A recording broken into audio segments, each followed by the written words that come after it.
પૂજ્ય ભગવાન મહાવીર, તથાગત ભગવાન બુદ્ધ જ્ઞાની હોવા છતાં પણ લોક ભાષાઓમાં ભગવદ્ ગીતાના જ સંદેશવાહક છે. આત્મા સત્ય છે અને પૂર્ણ સંયમથી આત્મસ્થિતિનું વિધાન છે, આ ભગવદ્ ગીતાનો જ વિચાર છે. તથાગત બુદ્ધએ આ જ તત્વને સર્વજ્ઞ તથા અવિનાશી પદ કહીને ભગવદ્ ગીતાના વિચારનું જ સમર્થન કર્યું છે. એટલું જ નહીં, પણ વિશ્વ સાહિત્યમાં ધર્મને નામે જે કંઈ પણ સાર સર્વસ્વ છે, જેમ કે એક ઈશ્વર, પ્રાર્થના, તપ, પશ્ચાતાપ વગેરે, એ ભગવદ્ ગીતાના જ ઉપદેશ છે.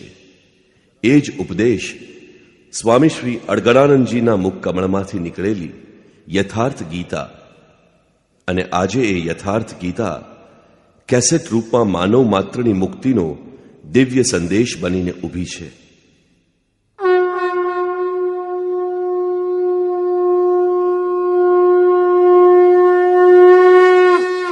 ઓમ શ્રી પરમાત્મને નમઃ. યથાર્થ ગીતા, શ્રીમદ ભગવદ્ ગીતા, અધ્યાય 5. ત્રીજા અધ્યાયમાં અર્જુને પ્રશ્ન કર્યો હતો કે હે ભગવંત, આપ જ્ઞાન યોગને શ્રેષ્ઠ માનો છો, તો મને ભયંકર કર્મોમાં શા માટે જોડો છો? અર્જુનને કર્મયોગની તુલનામાં જ્ઞાન યોગ સરળ લાગતો હતો, કેમ કે જ્ઞાન યોગમાં હાર મળે તો પણ દેવત્વ અને વિજય મળે તો પણ મહામહિમ સ્થિતિની પ્રાપ્તિ, એમ બંને સ્થિતિમાં લાભ જ લાભ દેખાતો હતો. પરંતુ અત્યાર સુધીમાં અર્જુનને એ વાતની ઠીક ઠીક પ્રતીતિ થઈ ચૂકી કે બંને માર્ગોમાં કર્મ તો કરવું જ પડે. યોગેશ્વરે એને શંકામુક્ત થઈને તત્વદર્શી મહાપુરુષનો આશ્રય લેવાની પણ પ્રેરણા આપી, કેમ કે સાચી સમજણ માટે તે એક જ ઉચિત સ્થાન છે. આથી બંને માર્ગોમાંથી એકની પસંદગી કરતા પહેલા એણે નિવેદન કર્યું કે અર્જુન ઉવાચ,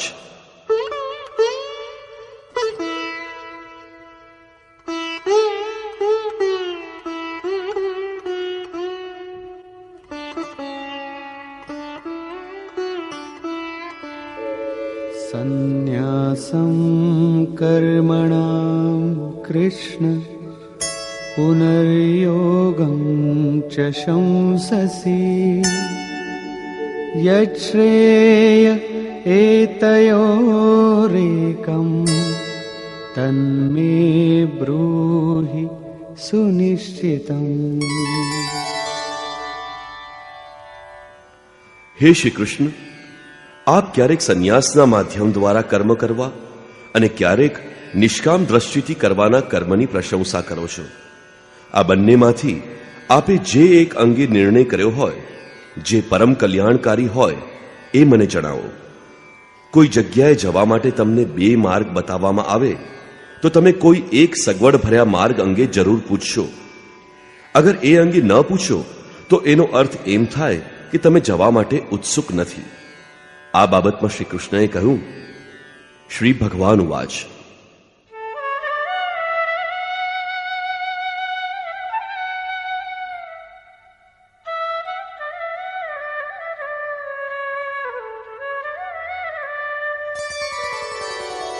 સંન્યાસઃ કર્મયોગશ્ચ નિઃશ્રેયસકરાવુભૌ તયોસ્તુ કર્મ સંન્યાસાત કર્મયોગો વિશિષ્યતે. અર્જુન, સંન્યાસના માધ્યમ દ્વારા કરવાનું કર્મ અર્થાત આ માર્ગથી કરવાનું કર્મ અને કર્મયોગ નિષ્કામ ભાવનાથી કરવાનું કર્મ, આ બંનેથી પરમ શ્રેય પ્રાપ્ત થાય છે. પરંતુ આ બંને માર્ગોમાં સંન્યાસ અથવા જ્ઞાન દ્રષ્ટિથી કરાતા કર્મની અપેક્ષાએ નિષ્કામ કર્મયોગ શ્રેષ્ઠ છે. પ્રશ્ન સ્વાભાવિકપણે થાય કે તે માર્ગ શ્રેષ્ઠ કેમ છે?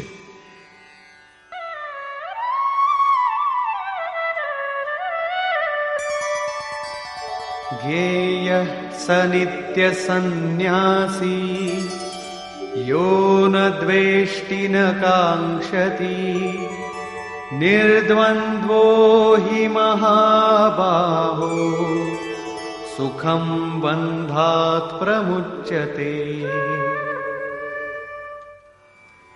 હે મહાબાહો અર્જુન, જે કોઈનો દ્વેષ કરતો નથી, કશાની આકાંક્ષા રાખતો નથી, તેને હંમેશા સંન્યાસી જ સમજવો ઉચિત છે. તેને પછી ભલે જ્ઞાન માર્ગ લીધો હોય કે નિષ્કામ માર્ગ અપનાવ્યો હોય, રાગ દ્વેષ વગેરે દ્વંદ્વોથી રહિત તે પુરુષ સુખપૂર્વક ભાવના બંધનમાંથી મુક્તિ મેળવે છે.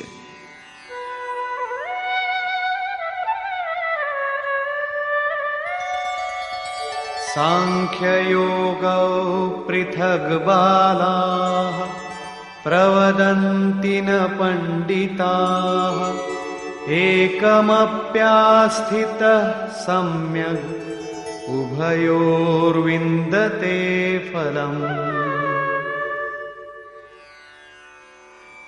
આ માર્ગ અંગેની જેની સમજ હજી ખૂબ અલ્પ છે, તે લોકો જ નિષ્કામ કર્મયોગ તથા જ્ઞાનયોગ બંને અલગ અલગ હોવાનું જણાવે છે.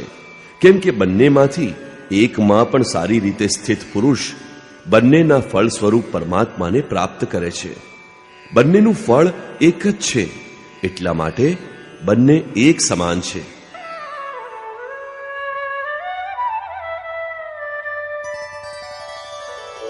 યત્ સાંખ્યૈઃ પ્રાપ્યતે સ્થાનમ તદ્યોગૈરપી ગમ્યતે એકમ સાંખ્યં ચ યોગં ચ યઃ પશ્યતિ સ પશ્યતિ. સાંખ્યની દ્રષ્ટિ મુજબ કર્મ કરનાર જ્યાં પહોંચે છે ત્યાં જ નિષ્કામ વૃત્તિથી કર્મ કરનાર પણ પહોંચે છે. એટલા માટે જે બંનેને ફળની દ્રષ્ટિએ એક તરીકે જુએ છે એ જ યથાર્થ જ્ઞાનવાળો છે. બંને એક જ સ્થાન ઉપર પહોંચે છે, તો નિષ્કામ કર્મયોગ વિશિષ્ટ શા માટે? શ્રી કૃષ્ણ કહે છે,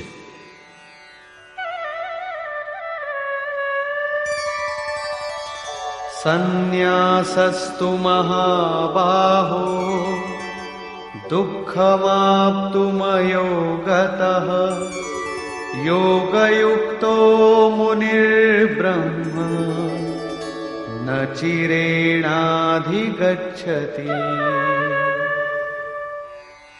અર્જુન, નિષ્કામ કર્મયોગથી આચરણ કર્યા વિના સંન્યાસ અર્થાત સર્વસ્વનો ન્યાસ પ્રાપ્ત કરવો દુઃખજનક છે. યોગયુક્ત આચરણ ન કરવામાં આવે તો પરમાત્માની પ્રાપ્તિ અસંભવ છે. આથી જ ભગવત સ્વરૂપનું મનન કરનાર મુનિ, જેમની મન સહિત ઇન્દ્રિયો મૌન છે, તે નિષ્કામ કર્મયોગનું આચરણ કરીને પરબ્રહ્મ પરમાત્માને ત્વરિત પ્રાપ્ત કરી લે છે. આના પરથી સ્પષ્ટ થાય છે કે નિષ્કામ કર્મયોગનું જ આચરણ કરવું પડશે.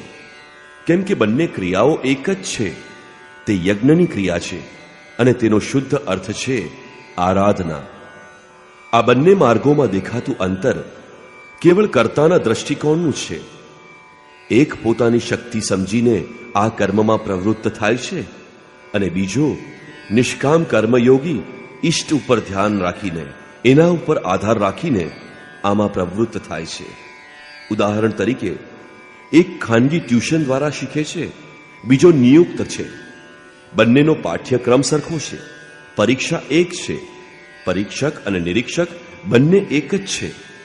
બરાબર એ જ પ્રમાણે બંનેના સદ્ગુરુ તત્વદર્શી છે અને ડિગ્રી પણ એક જ છે, પરંતુ બંનેનો ભણવાનો દ્રષ્ટિકોણ ભિન્ન છે. અલબત્ત સંસ્થાગત છાત્રોની સુવિધા વિશેષ રહે છે. પછી શ્રી કૃષ્ણએ જણાવ્યું કે કામ અને ક્રોધ દુર્જય શત્રુ છે. અર્જુન, એને તું માર. અર્જુનને લાગ્યું કે આ તો ખૂબ કપરું છે, પરંતુ શ્રી કૃષ્ણએ કહ્યું, નહીં, શરીરથી પર ઇન્દ્રિયો છે, ઇન્દ્રિયોથી પર મન છે, મનથી પર બુદ્ધિ છે અને બુદ્ધિથી પર તમારું સ્વરૂપ છે. તમારે ત્યાંથી પ્રેરિત થવાનું છે. આ રીતે પોતાની હસ્તી સમજીને, પોતાની શક્તિને નજર સમક્ષ રાખીને, સ્વાવલંબી બનીને કર્મમાં પ્રવૃત્ત થવું તે જ જ્ઞાન યોગ છે. શ્રી કૃષ્ણએ કહ્યું હતું, ચિત્તને ધ્યાનસ્થ બનાવીને કર્મો મારામાં સમર્પિત કરીને આશા, મમતા અને સંતાપ રહિત થઈને યુદ્ધ કર. સમર્પણની ભાવના સાથે ઇષ્ટ તત્વ ઉપર શ્રદ્ધા રાખીને કર્મમાં પ્રવૃત્ત થવું એ જ નિષ્કામ કર્મયોગ છે. બંનેની ક્રિયા એક જ છે અને પરિણામ પણ એક જ છે. આના ઉપર ભાર મૂકીને શ્રી કૃષ્ણએ અહીં કહ્યું છે કે યોગનું આચરણ કર્યા વિના સંન્યાસ અર્થાત શુભાશુભ કર્મોનો અંત આણવો અશક્ય છે. શ્રી કૃષ્ણના કહેવા પ્રમાણે એવો કોઈ યોગ નથી કે જેમાં હાથ ઉપર હાથ રાખીને બેઠા બેઠા કહો કે હું પરમાત્મા છું, શુદ્ધ છું, બુદ્ધ છું, મારા માટે ન તો કર્મ છે ન બંધન, હું સારું ખરાબ કાંઈ પણ કરતો દેખાવ પણ છું, પરંતુ ઇન્દ્રિયો તો પોતાના અર્થોમાં પ્રવૃત્ત રહે છે. આવું પાખંડ શ્રી કૃષ્ણના શબ્દોમાં કદાપી નથી. સાક્ષાત યોગેશ્વર પણ પોતાના અનન્ય સખા અર્જુનને કર્મ વિના તો આ સ્થિતિ ન જ આપી શક્યા. તેઓ આવું કરી શક્યા હોત તો ગીતાની આવશ્યકતા જ નહોતી. કર્મ તો કરવું જ પડે. કર્મ કરીને જ સંન્યાસની સ્થિતિ પ્રાપ્ત કરી શકાય અને યોગયુક્ત પુરુષને સત્વર પરમાત્મા પ્રાપ્ત થઈ જાય છે. યોગયુક્ત પુરુષના લક્ષણો કયા છે?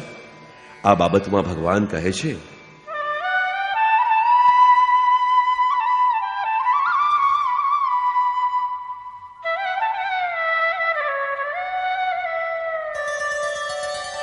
योगयुक्तो विशुद्धात्मा विजितात्मा जितेन्द्रियः सर्वभूतात्मभूतात्मा कुर्वन्नपि न लिप्यते. વિજિતાત્મા, જેનું શરીર વિશેષ રૂપથી જીતવામાં આવ્યું છે. જીતેન્દ્રિય, જેની ઇન્દ્રિયો જીતવામાં આવી છે. અને વિશુદ્ધાત્મા, જેનું અંતઃકરણ વિશેષ રૂપથી શુદ્ધ છે એવો પુરુષ. સર્વભૂતાત્મા ભૂતાત્મા, સંપૂર્ણ ભૂત પ્રાણીઓના મૂળ સ્ત્રોત પરમાત્મા સાથે એકાત્મ ભાવરૂપી યોગથી જોડાયેલ છે. તે કર્મ કરે છે પરંતુ તેનાથી લેપાતો નથી. તો કર્મ શા માટે કરે છે? પાછળ રહેનાર વ્યક્તિઓમાં પરમ કલ્યાણકારી બીજનો સંગ્રહ કરવા માટે. લેપાતો કેમ નથી? કેમ કે સમગ્ર પ્રાણી જગતના મૂળ ઉદ્ગમ એવા પરમ તત્વ પરમાત્મામાં, તે તત્વમાં તે સ્થિત થઈ ગયો છે. હવે આગળ કશું રહેતું નથી કે જેની તે શોધ કરે. પાછળ રહેલી વસ્તુઓ ક્ષુદ્ર લાગે છે તો હવે આસક્તિ શેમાં રાખે? આથી કર્મ તેની આસપાસ વીંટાતા નથી. આ યોગનિષ્ઠની પરાકાષ્ઠાનું ચિત્રણ છે. વળી યોગનિષ્ઠ પુરુષની રહેણી સ્પષ્ટ કરે છે કે તે કાર્ય કરવા છતાં તેનાથી લિપ્ત કેમ નથી થતો. નૈવ કિંચિત કરોમીતિ યુક્તો મન્યેત તત્વવિદ પશ્યન શૃણ્વન સ્પૃશન જિઘ્રન અશ્નન ગચ્છન સ્વપન શ્વસન પ્રલપન વિસૃજન ગૃહ્ણન ઉન્મિષન નિમિષન્નપી ઇન્દ્રિયાણીન્દ્રિયાર્થેષુ વર્તન્ત ઇતિ ધારયન. પરમ તત્વ પરમાત્માને સાક્ષાત્કાર સહિત જાણનાર યોગયુક્ત પુરુષની મનઃસ્થિતિ અર્થાત અનુભૂતિ છે કે હું કંઈ પણ કરતો નથી. આ એની કલ્પના નથી, પરંતુ આ સ્થિતિ એણે કર્મ કરીને પ્રાપ્ત કરી છે. જેમ યુક્તો મન્યેત, હવે પરમ તત્વની પ્રાપ્તિ બાદ તે સર્વ કાંઈ સાંભળતો, સ્પર્શ કરતો, સૂંઘતો, ભોજન કરતો, ગમન કરતો, સૂઈ જતો, શ્વાસ લેતો, ત્યાગ કરતો, ગ્રહણ કરતો, આંખ ખોલતો અને મીચતો, એમ તમામ કાર્યો કરતો હોવા છતાં પણ ઇન્દ્રિયો પોતાના કાર્યો કરે છે એવી ધારણા ધરાવે છે. પરમાત્માથી વધારે સારું કંઈ છે નહીં અને એનામાં તે સ્થિર હોય તો એનાથી વધીને બીજા કયા સુખની કામનાથી તે કોઈનો સ્પર્શ વગેરે કરશે? જો કોઈ શ્રેષ્ઠ વસ્તુ સામે હોત તો આસક્તિ જરૂર રહેત, પરંતુ પ્રાપ્તિ પછી હવે એનાથી આગળ ક્યાં જાય? પાછળ ત્યાગ પણ શેનો કરે? આથી યોગયુક્ત પુરુષ લિપ્ત નથી થતો. આ વાત એક ઉદાહરણ લઈને રજૂ કરી છે.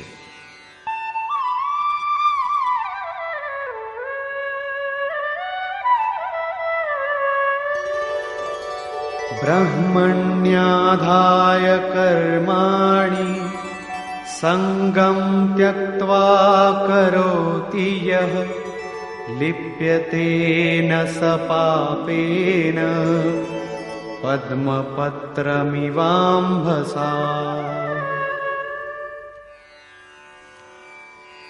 કમળ કાદવમાં ખીલે છે, એના પાન પાણી ઉપર તરે છે, પવનની લહેરો રાત દિવસ તેની ઉપરથી પસાર થાય છે, પરંતુ તમે કમળપત્ર જોશો તો તે કોરા જ દેખાશે.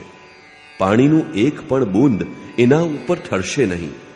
કીચડ અને પાણીમાં રહેવા છતાં પણ કશું જ કમળને સ્પર્શતું નથી. એ જ રીતે જે પુરુષ તમામ કર્મો પરમાત્મામાં વિલીન કરીને સાક્ષાત્કારની સાથે જ કર્મો વિલીન થાય છે, એના પહેલા નહીં.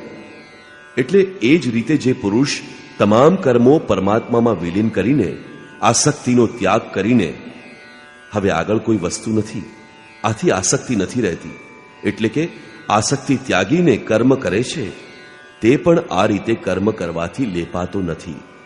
તો પછી તે કામ શા માટે કરે છે? તે કર્મ કરે છે તમે સૌ લોકો માટે, સમાજના કલ્યાણ માટે, પાછળ રહેનારાના માર્ગદર્શન માટે. આના ઉપર ભાર દઈને શ્રી કૃષ્ણ જણાવે છે,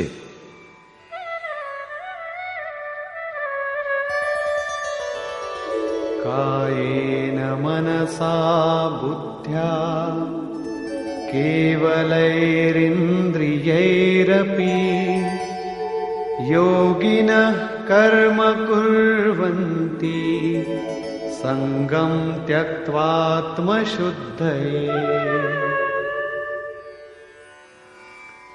યોગી પુરુષો ઇન્દ્રિય, મન, બુદ્ધિ અને શરીર દ્વારા પણ આસક્તિ છોડીને આત્મશુદ્ધિ માટે કર્મ કરે છે. કર્મ બ્રહ્મમાં વિલીન થઈ જાય છે, પછી પણ શું આત્મા અશુદ્ધ રહે છે? ના, તે તો સર્વભૂતાત્મ ભૂતાત્મા થઈ જાય છે. બધા પ્રાણીઓમાં એ પોતાના આત્માનો પ્રસાર કરે છે. આ તમામ આત્માઓની શુદ્ધિ માટે, તમારા સૌના માર્ગદર્શન માટે તે કર્મમાં પ્રવૃત્ત રહે છે. શરીર, મન, બુદ્ધિ તથા કેવળ ઇન્દ્રિયોથી તે કર્મ કરે છે. સ્વરૂપથી તે કાંઈ પણ કરતો નથી. તે સ્થિર છે. બહારથી કાર્ય કરતો દેખાય છે, પરંતુ અંદરથી એનામાં અસીમ શાંતિ છે. રસ્સી તો બળી ગઈ છે, માત્ર આકાર બાકી રહ્યો છે, જેનાથી કંઈ બાંધી શકાય નહીં.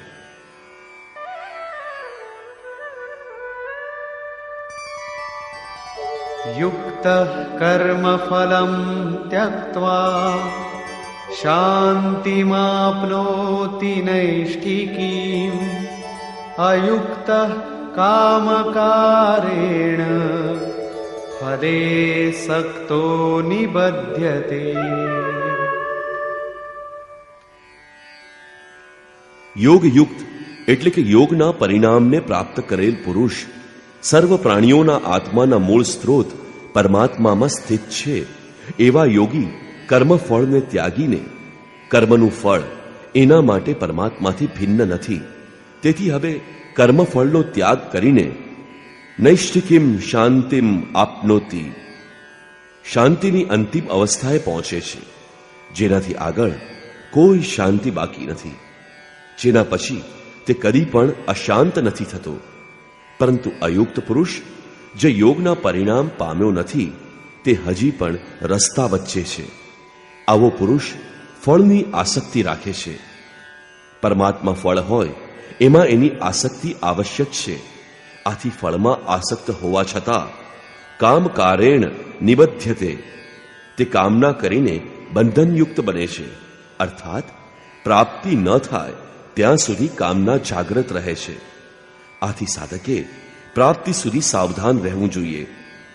મહારાજજી હંમેશા કહેતા કે હા, આપણે સહેજ પણ અલગ રહીએ અને ભગવાન અલગ છે તો માયા કામયાબ થઈ શકે છે. કાલે પ્રાપ્તિ થવાની હોય, પરંતુ આજે તો તે અજ્ઞાની છે. આથી પ્રાપ્તિ થાય ત્યાં સુધી સાધકે સાવધાન રહેવું જોઈએ. હવે આગળ જોઈએ.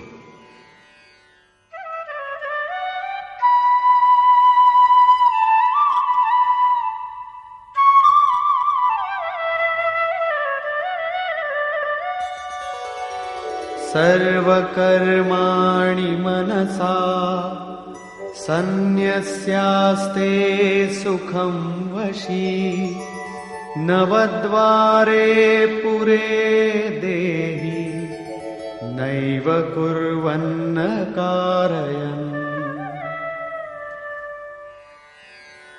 જે સંપૂર્ણપણે સ્વવશી છે, જે શરીર, મન, બુદ્ધિ અને પ્રકૃતિથી પર આત્મામાં સ્થિત છે, એવું જીતેન્દ્રિય નિગ્રહી પુરુષ નિશંકપણે કશું કરતો નથી કે કશું કરાવતો નથી.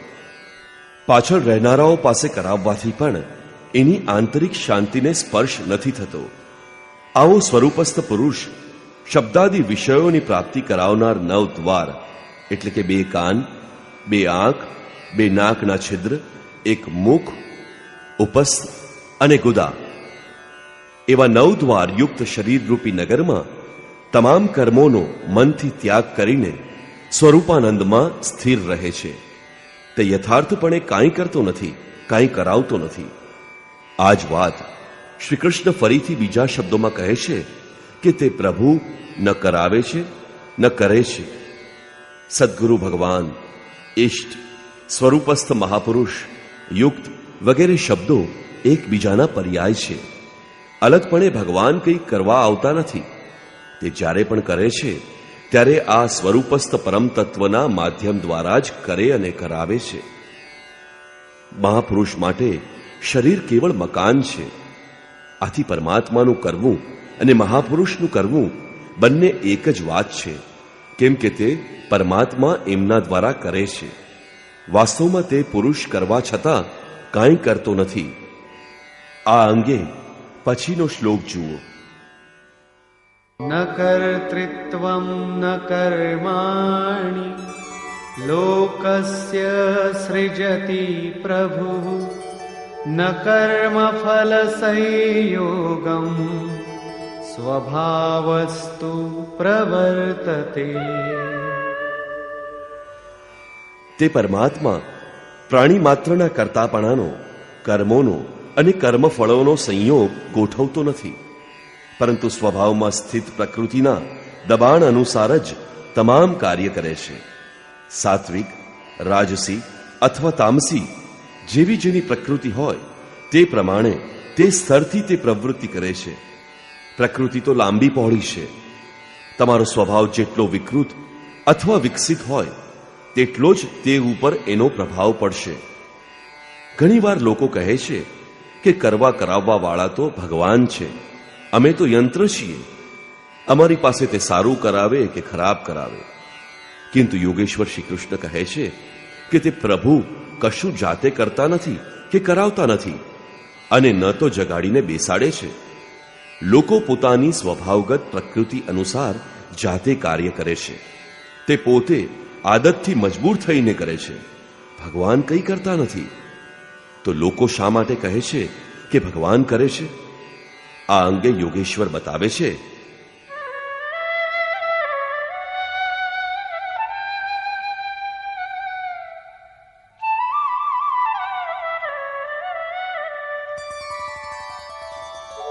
નાદત્તે કસ્યચિત પાપમ ન ચૈવ સુકૃતમ વિભુઃ અજ્ઞાનેનાવૃતમ જ્ઞાનમ તેન મુહ્યન્તિ જંતવઃ. હમણાં જેમને પ્રભુ કહ્યા એમને જ અહીં વિભુ કહેવામાં આવ્યા છે, કેમ કે તે સંપૂર્ણ વૈભવયુક્ત છે. પ્રભુતા અર્થાત વૈભવથી યુક્ત પરમાત્મા ન કોઈના પાપ કર્મને અને ન કોઈના પુણ્ય કર્મને ગ્રહણ કરે છે, તો પછી લોકો એમ શા માટે કહે છે? એટલા માટે કે અજ્ઞાનથી જ્ઞાન ઢંકાયેલું છે. એને હજુ સાક્ષાત્કાર સહિત જ્ઞાન પ્રાપ્ત નથી થયું. તે હજુ જંતુ છે. મોહવશ તે કંઈ પણ કહી શકે. જ્ઞાનથી શું થાય? આને સ્પષ્ટ કરે છે.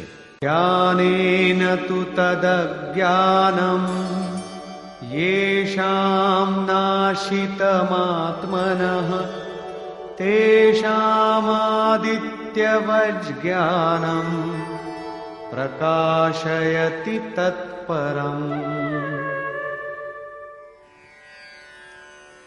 જેના અંતઃકરણનું તે અજ્ઞાન, જેણે જ્ઞાનને ઢાંકી રાખ્યું હતું, આત્મ સાક્ષાત્કાર દ્વારા નષ્ટ થાય છે. અને આ રીતે જેણે જ્ઞાન પ્રાપ્ત કરી લીધું છે, એનું એ જ્ઞાન સૂર્યની જેમ પરમ તત્વ પરમાત્માને પ્રકાશિત કરે છે. શું પરમાત્મા અંધકારનું નામ છે? ના, એ તો સ્વયં પ્રકાશરૂપ દિન રાતી સ્વયં પ્રકાશરૂપ છે.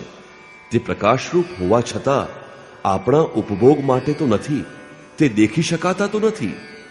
જ્ઞાનથી અજ્ઞાનનું આવરણ હટી જાય છે ત્યારે એનું તે જ્ઞાન સૂર્ય સમાન પરમાત્માને પોતાનામાં પ્રવાહિત કરી લે છે. પછી એ પુરુષ માટે ક્યાંય અંધકાર રહેતો નથી. એ જ્ઞાનનું સ્વરૂપ શું છે?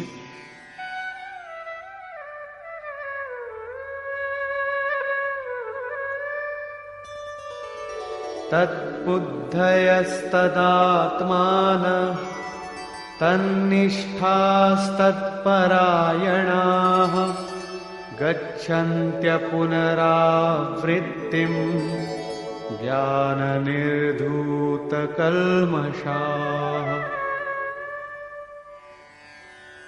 તે પરમ તત્વ પરમાત્માને અનુરૂપ બુદ્ધિ હોય, તત્વને અનુરૂપ પ્રવાહિત મન હોય, પરમ તત્વ પરમાત્મામાં એકાત્મ ભાવરૂપ એની રહેણી હોય અને એમાં જ લીન હોય, એનું નામ જ્ઞાન છે. જ્ઞાન એ કોઈ બકવાસ કે મિથ્યા ચર્ચા નથી. આ જ્ઞાનથી પાપ મુક્ત બનેલો પુરુષ પરમ ગતિને પ્રાપ્ત કરે છે, જ્યાં પછી ફરી જન્મ લેવાનો રહેતો નથી. પરમ ગતિને પ્રાપ્ત કરનાર, સંપૂર્ણ જાણકારી ધરાવનાર પુરુષ જ પંડિત તરીકે ઓળખાય છે. વિદ્યા વિનય સંપન્ની બ્રાહ્મણે ગવિહસ્તિની શુનિચૈવ શ્વપાકે ચ પંડિતા સમદર્શિનઃ. જ્ઞાન દ્વારા જેમના પાપ શમી ગયા છે, જેણે અપુનરાવર્તી પરમ ગતિ પ્રાપ્ત કરી છે, એવા જ્ઞાનીજન વિનયી બ્રાહ્મણ તથા ચાંડાલમાં, ગાય અને કૂતરામાં તથા હાથીમાં સમાન દ્રષ્ટિ રાખે છે. એની દ્રષ્ટિ વિદ્યા વિનયયુક્ત બ્રાહ્મણમાં કોઈ ખાસ વિશેષતા કે ચાંડાલમાં કોઈ હીનતા જોતી નથી. એને માટે ગાય ન તો ધર્મ છે અને કૂતરો ન તો અધર્મ છે, અને હાથી કોઈ વિશાળતાનું પ્રતીક નથી. આવા પંડિત જ્ઞાનીજન સમદર્શી અને સંવર્તી હોય છે.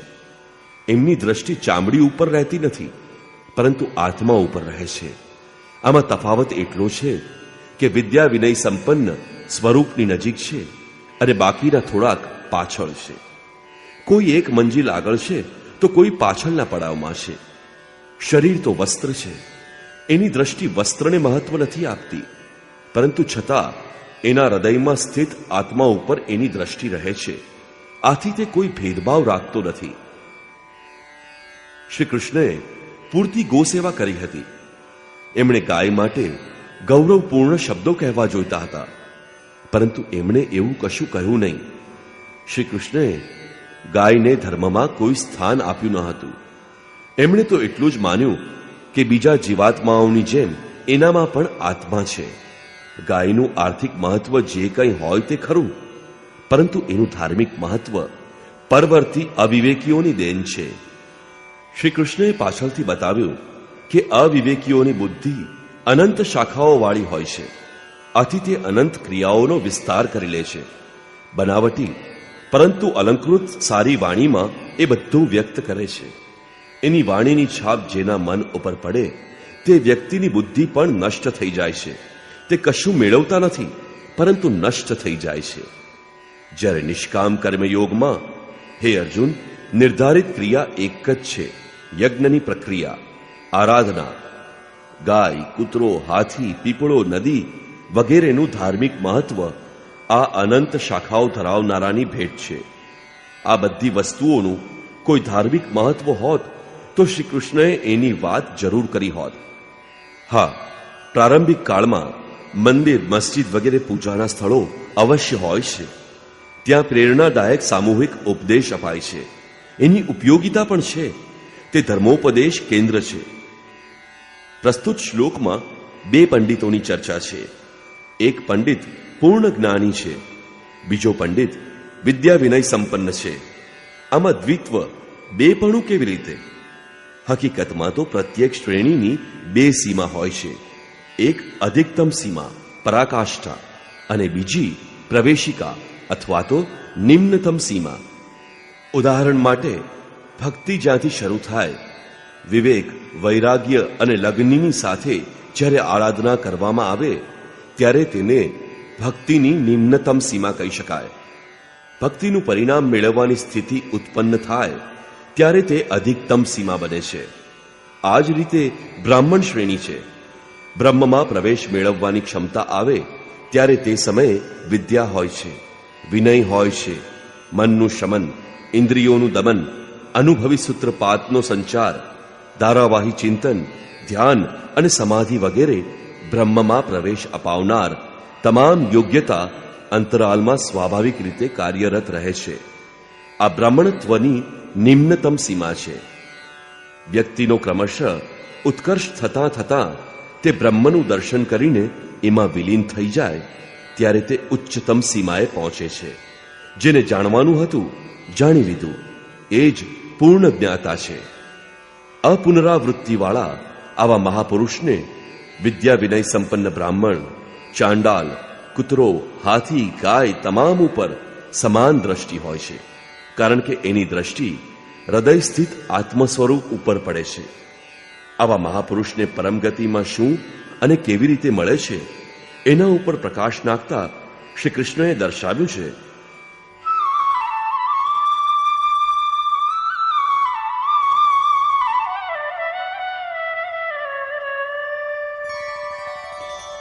इहैव तैर्जितः सर्गो येषां साम्ये स्थितं मनः निर्दोषं हि समं ब्रह्म तस्माद् ब्रह्मणि ते स्थिताः. તે પુરુષો જીવનકાળ દરમિયાન જ સંપૂર્ણ સંસારને જીતી લે છે.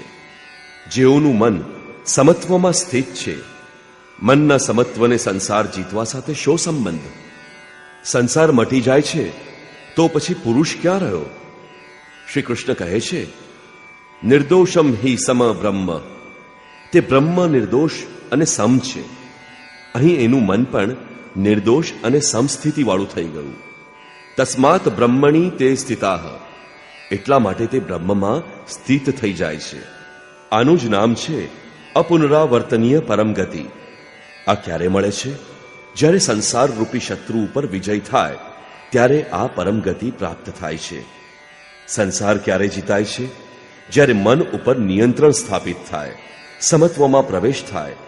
કેમ કે મનનો પ્રસાર એ જ જગત, અને ત્યારે સંસાર ઉપર જીત મળે છે. જ્યારે તે બ્રહ્મમાં સ્થિત થાય છે ત્યારે બ્રહ્મવિદના શું લક્ષણ હોય છે એની જીવન રીતિ સ્પષ્ટ કરતા કહે છે,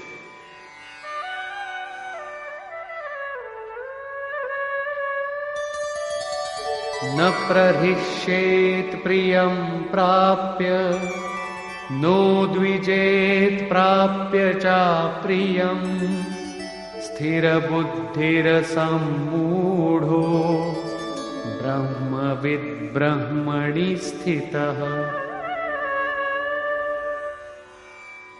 એને કોઈ પ્રિય અપ્રિય હોતું નથી.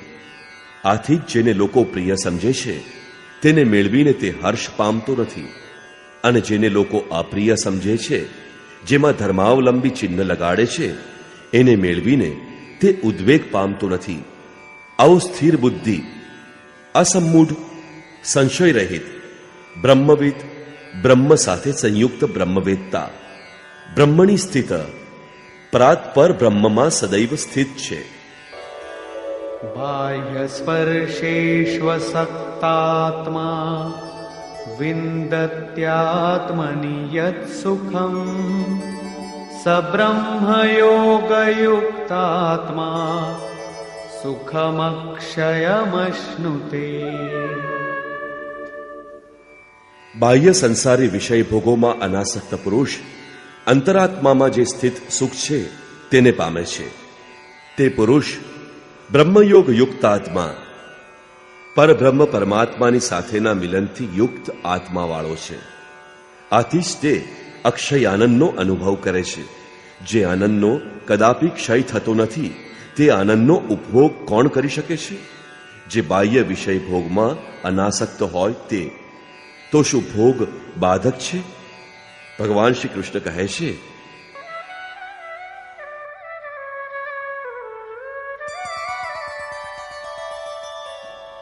યે હિ સંસ્પર્શજા ભોગા દુઃખયોનય એવ તે આદ્યંતવંતઃ કૌન્તેય ન તેષુ રમતે બુધઃ.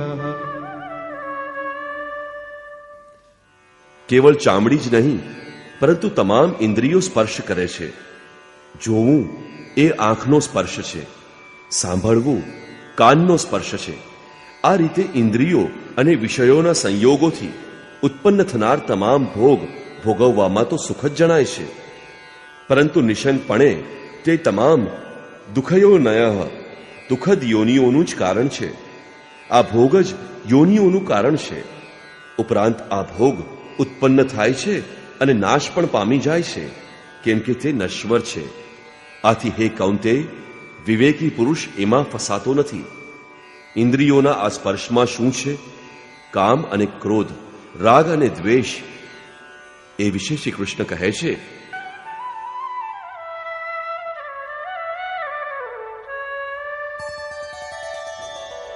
શક્નોતિ હૈવ યઃ સોઢું પ્રાક્શરીર વિમોક્ષણાत् કામક્રોધોદ્ભવં વેગં સયુક્ત સસુખી નરઃ. આથી જે મનુષ્ય શરીર નાશ પામે એ પહેલા કામ અને ક્રોધથી ઉત્પન્ન આવેગ સહન કરવા, તેને મિટાવી દેવા સમર્થ બને છે, એ જ નર એટલે કે રમણ ન કરનાર નર છે. તે જ આ લોકમાં યોગયુક્ત છે અને તે જ સુખી છે. જેની પાછળ દુઃખ નથી તેવા સુખમાં અર્થાત પરમાત્મામાં તે સ્થિત ચિત્તવાળો છે. જીવનકાળ દરમિયાન જ તેને પ્રાપ્ત કરવાનું વિધાન છે, મર્યા પછી નહીં. સંત કબીરે આ અંગે સ્પષ્ટ કહ્યું છે, અબધુ જીવત મેં કર આશા. તો શું મુક્તિ મર્યા પછી નથી થતી? તેઓ કહે છે, મુએ મુક્તિ ગુરુ કહે સ્વાર્થી, જૂઠા દે વિશ્વાસા. આજ યોગેશ્વર શ્રી કૃષ્ણનું કથન છે કે શરીર હયાત હોય ત્યારે મરણ પૂર્વે જે પુરુષ કામ ક્રોધના આવેગને નાશ કરવામાં સક્ષમ બને છે, એ પુરુષ આ લોકમાં યોગી છે, તે જ સુખી છે. કામ ક્રોધ બાહ્ય સ્પર્શ જ શત્રુ છે, એને જ તમે જીતી લો. આ પુરુષના લક્ષણ ફરીથી ભગવાન બતાવે છે. યોન્તઃ સુખોંતરારામઃ તથાંતર્જ્યોતિરેવ યઃ સ યોગી બ્રહ્મનિર્વાણં બ્રહ્મભૂતોધિગચ્છતિ.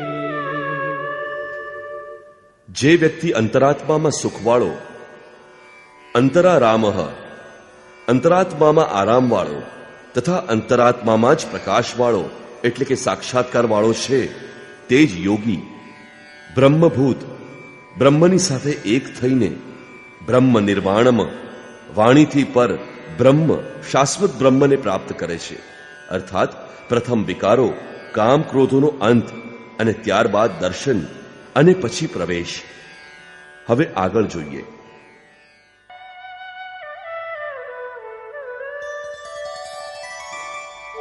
લભન્તે બ્રહ્મ નિર્વાણમ ઋષયઃ ક્ષીણકલ્મષાઃ છિન્નદ્વૈધાયતાત્માનઃ સર્વભૂતહિતે રતાઃ. પરમાત્માનો સાક્ષાત્કાર થતા જેમનું પાપ નષ્ટ થઈ ગયું છે, જેમની દુવિધા ડામાડોળપણું દૂર થઈ ગયું છે, જે પ્રાણી માત્રના હિતના કામોમાં પ્રવૃત્ત છે, પરમ તત્વની પ્રાપ્તિ કરનાર જ આવું કરી શકે. જે પોતે જ ખાડામાં પડ્યો છે તે બીજાને શું બહાર કાઢે? આથી કરુણા મહાપુરુષનો સ્વાભાવિક ગુણ બને છે. તે યતાત્મનઃ જીતેન્દ્રિય બ્રહ્મવિદ પુરુષ શાંત પરબ્રહ્મને મેળવે છે. આ મહાપુરુષની સ્થિતિ ઉપર પ્રકાશ નાખતા કહે છે,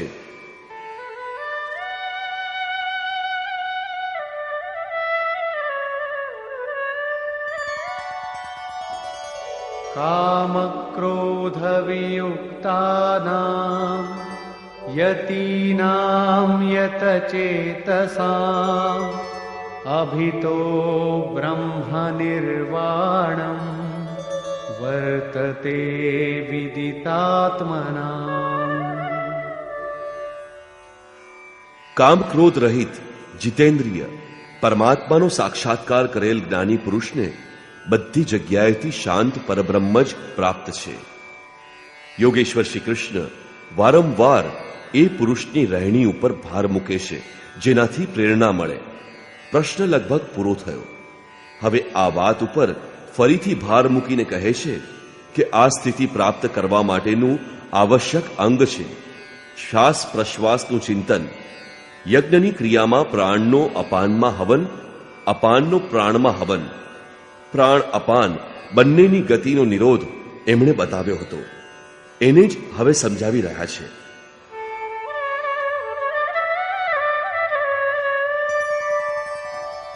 સ્પર્શાન કૃત્વા બહિર્બાહ્યાન ચક્ષુશ્ચૈવાંતરે ભ્રુવોઃ પ્રાણાપાનૌ સમૌ કૃત્વા નાસાભ્યંતરચારિણૌ યતેન્દ્રિયમનોબુદ્ધિ મુનિર્મોક્ષપરાયણઃ વિગતેચ્છાભયક્રોધો યઃ સદા મુક્ત એવ સઃ. અર્જુન, બહારના વિષયો દ્રશ્યોનું ચિંતન ન કરતા એનો ત્યાગ કરીને નેત્રોની દ્રષ્ટિને ભ્રુકુટીની વચ્ચે સ્થિર કરવી. ભ્રુવોઃ અંતરે. આનો અર્થ એ નથી કે આંખોની વચ્ચે કે ભ્રમરોની વચ્ચે ક્યાંક દેખવાની ભાવનાથી દ્રષ્ટિ સ્થિર કરવી. ભ્રુકુટીની વચ્ચેનો સ્પષ્ટ અર્થ એ છે કે સીધા બેસવાથી દ્રષ્ટિ ભ્રુકુટીની બરાબર વચ્ચેથી સીધે સીધી આગળ પડે. ડાબા જમણી આમ તેમ ક્યાંય ન જુએ. નાકની દાંડીએ સીધી નજર નાખીને ક્યાંક નાક જ ન જોવા લાગે. નાસિકામાં ફરતા પ્રાણ અને અપાન વાયુને સમ કરવા, અર્થાત દ્રષ્ટિને ત્યાં સ્થિર કરવી. ધ્યાનને શ્વાસમાં પ્રવૃત્ત કરો કે શ્વાસ ક્યારે અંદર ગયો, કેટલો રોકાયો. લગભગ અડધી સેકન્ડ શ્વાસ રોકાય છે. પ્રયાસ કરીને ન રોકો.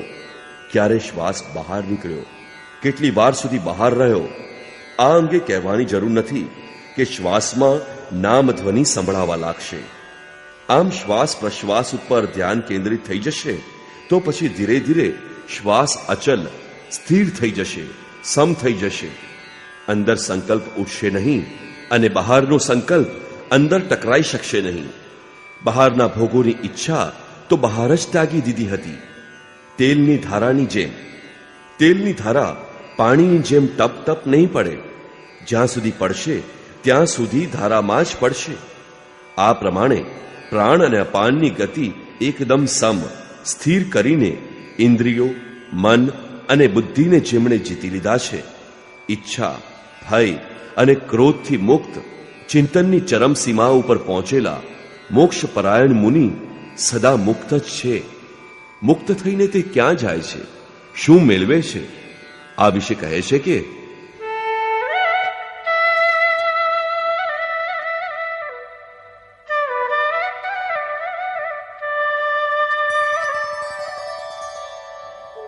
भोक्तारं यज्ञतपसां सर्वलोकमहेश्वरं सुहृदं सर्वभूतानां ज्ञात्वा मां शान्तिमृच्छति. આ મુક્ત પુરુષ મને યજ્ઞ અને તપોના ભોગવનારા, સર્વલોકના ઈશ્વરોના પણ ઈશ્વર, સર્વ પ્રાણીઓના સ્વાર્થ રહિત હિતૈષી એમ સાક્ષાત જાણીને શાંતિ મેળવે છે. શ્રી કૃષ્ણ કહે છે કે એ પુરુષના શ્વાસ પ્રશ્વાસનો યજ્ઞ અને તપનો ભોગતા હું છું. યજ્ઞ અને તપ અંતમાં જેનામાં વિલય પામે છે તે હું છું. તે મને પ્રાપ્ત થાય છે. યજ્ઞના અંતે જેનું નામ શાંતિ છે તે મારું જ સ્વરૂપ છે. તે મુક્ત પુરુષ મને જાણે છે અને જાણતા જ મને પ્રાપ્ત કરી લે છે. એનું નામ શાંતિ છે. જેમ હું ઈશ્વરોનો ઈશ્વર છું તે જ રીતે એ પુરુષ પણ ઈશ્વરોનો ઈશ્વર છે. નિષ્કર્ષ. આ અધ્યાયની શરૂઆતમાં અર્જુને પ્રશ્ન પૂછ્યો હતો કે ક્યારેક આપ નિષ્કામ કર્મયોગની પ્રશંસા કરો છો અને ક્યારેક સંન્યાસ માર્ગથી કર્મ કરવાની પ્રશંસા કરો છો. આથી આ બેમાંથી આપે જે નિશ્ચિત કરેલ હોય, પરમ કલ્યાણકારી હોય, એ એક વિશે કહો. શ્રી કૃષ્ણએ જણાવ્યું, હે અર્જુન, પરમ કલ્યાણ તો આ બંનેમાં રહેલું છે. બંને દ્વારા યજ્ઞની નિર્ધારિત ક્રિયા જ કરવામાં આવે છે, પરંતુ નિષ્કામ કર્મયોગ વિશિષ્ટ છે. એના વિના સંન્યાસ, શુભાશુભ કર્મોનો અંત થતો નથી. સંન્યાસ એ માર્ગ નથી, એ તો મંજિલનું નામ છે. યોગયુક્ત પુરુષ જ સંન્યાસી છે. યોગયુક્તના લક્ષણો બતાવ્યા કે તે જ પ્રભુ છે. તે કશું કરતો નથી, કરાવતો નથી, પરંતુ સ્વભાવમાં પ્રકૃતિના દબાણને અનુરૂપ લોકો વ્યસ્ત રહે છે. જે મને સાક્ષાત જાણી લે છે તે જ જ્ઞાતા છે, તે જ પંડિત છે. યજ્ઞના પરિણામમાં લોકો મને જાણે છે. શ્વાસ પ્રશ્વાસનો જપ અને યજ્ઞ તપ જેમાં વિલીન થાય છે તે હું જ છું. યજ્ઞના ફળ સ્વરૂપ મને જાણીને જેઓ શાંતિ પ્રાપ્ત કરે છે એ પણ હું જ છું. અર્થાત શ્રી કૃષ્ણ જેવું મહાપુરુષ જેવું સ્વરૂપ એ પ્રાપ્તિ કરનારાઓને પણ મળે છે. તે પણ ઈશ્વરનો ઈશ્વર, આત્માનો પણ આત્મ સ્વરૂપમય થઈ જાય છે. એ પરમાત્માની સાથે એકી સ્વરૂપ પ્રાપ્ત કરી લે છે. એક થવામાં ભલેને ગમે તેટલા જન્મ લાગે. આ અધ્યાયમાં સ્પષ્ટ કર્યું છે કે યજ્ઞ તપનો ભોગતા મહાપુરુષોની અંદર રહેલી શક્તિ મહેશ્વર છે. આથી ઓમ તત્સદિતિ શ્રીમદ ભગવદ્ ગીતાસુ ઉપનિષત્સુ બ્રહ્મ વિદ્યાયા યોગ શાસ્ત્રે શ્રી કૃષ્ણાર્જુન સંવાદે યજ્ઞ ભોક્તા મહાપુરુષ મહેશ્વર નામ પંચમોધ્યાય. આ રીતે શ્રીમદ ભગવદ્ ગીતા રૂપી ઉપનિષદ અર્થાત બ્રહ્મ વિદ્યા તથા યોગ શાસ્ત્ર વિષયક શ્રી કૃષ્ણ અને અર્જુન વચ્ચેના સંવાદમાં યજ્ઞ ભોગતા મહાપુરુષસ્થ મહેશ્વર નામનો 5મો અધ્યાય પૂરો થાય છે. ઇતિ શ્રીમદ પરમહંસ પરમાનંદસ્ય શિષ્ય સ્વામી અડગડાનંદ કૃતે શ્રીમદ ભગવદ્ ગીતાયાઃ યથાર્થ ગીતા ભાષ્યે યજ્ઞ ભોક્તા મહાપુરુષસ્થ મહેશ્વર નામ પંચમોધ્યાય. આ રીતે શ્રીમદ પરમહંસ પરમાનંદજીના શિષ્ય સ્વામી અડગડાનંદ કૃત શ્રીમદ ભગવદ્ ગીતાના ભાષ્ય યથાર્થ ગીતામાં યજ્ઞ ભોક્તા મહાપુરુષસ્થ મહેશ્વર નામનો 5મો અધ્યાય પૂરો થાય છે. હરિ ઓમ તત્સત.